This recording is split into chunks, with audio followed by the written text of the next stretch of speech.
Els eixos d'aquesta fira i que els anirem trobant a les següents, no són exclusius d'aquesta, sinó que ho anirem trobant, són aquestes mirades, aquests joves i el present, no? Que en aquest cas l'encarem cap a la perspectiva de gènere. No? Per què? Vaig una mica enrere, no? Per explicar el per què. Un dels objectius que tinc en aquests propers anys és posicionar molt clar el que és Fira Mediterrània, no? Sobretot dintre el marc de les 6 fires estratègiques que tenim al país, doncs deixar molt clar amb què treballem i en quin concepte tenim a Fira Mediterrània. No?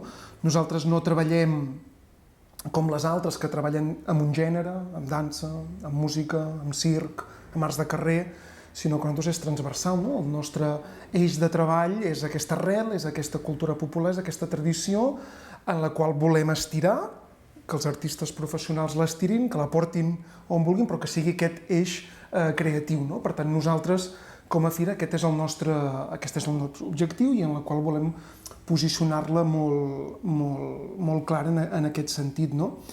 Quan parlem d'arrel, jo ho explico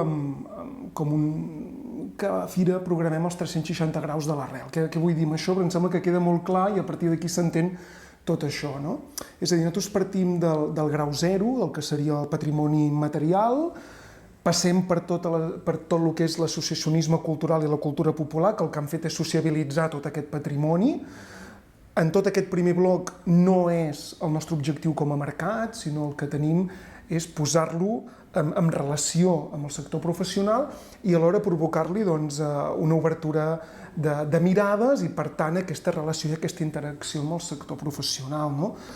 Estic supercontent que Tàrrega, que ara acabem de sortir de Tàrrega, déu-n'hi-do la mirada a l'arrel que hi ha hagut a Tàrrega, déu-n'hi-do la mirada d'arrel que hi va haver al sismògraf també.